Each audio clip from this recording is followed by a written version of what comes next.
Ponyboi is a short film that I was the co-director, writer, and star of. And I am the co-director and producer of Ponyboi. Ponyboi is about an intersex runaway looking for love, and on this one particular Valentine's Day in New Jersey, he meets the man that he's been dreaming about, and through this enchanting encounter, he discovers that perhaps he's worthy of getting out of this seedy life in New Jersey. One of my favorite moments from set was when we shot in Newport Beach and we got to ride the Ferris wheel. That was a lot of fun.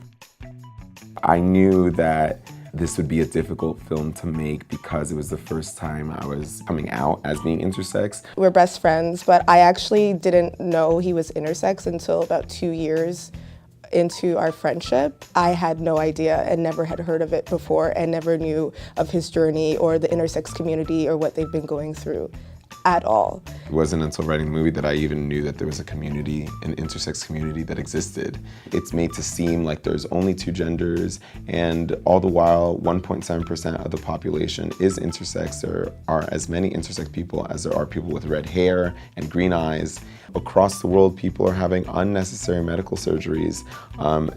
And the United Nations actually classified many of the surgeries as genital mutilation.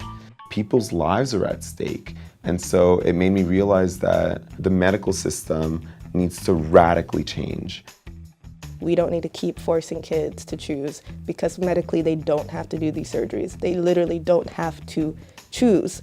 Like, they don't. They can be themselves. I look at gender completely differently now. Like, I really grew up just thinking there's just male and female, boy, girl. And now, like, just understanding the spectrum of gender. You don't have to put yourself in a box. Like, intersex should be a category. Like, you shouldn't have to choose male or female, like, for anything. And also what I realized is our own community, the queer community, the LGBTQIA community needs to do better. One way that they can help intersex people is educating themselves that intersex people exist, and also helping intersex visibility, helping tell intersex stories, making intersex people part of the conversation, giving intersex people a seat at the table.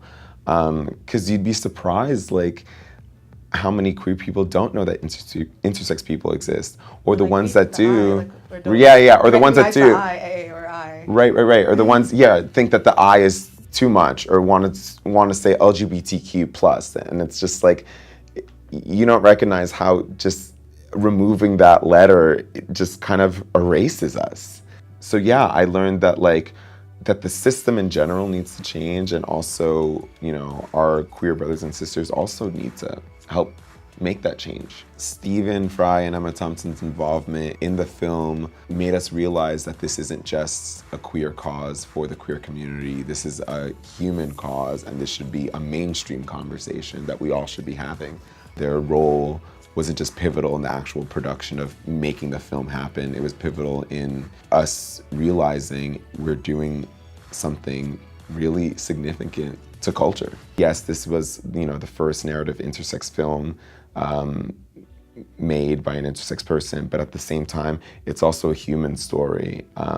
It's not about falling in love in the end, it's about realizing that he has the power the whole time.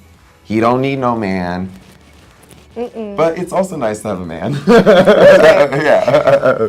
You also don't need one. But you also don't need one to find, you know, true love and meaning and purpose in your life. So, and perhaps this film could, you know, help start a conversation, an internal conversation with the people who watch it, and see how they are like Ponyboi. What spaces can they familiarize themselves with more within themselves, and can they show more love to themselves in those spaces?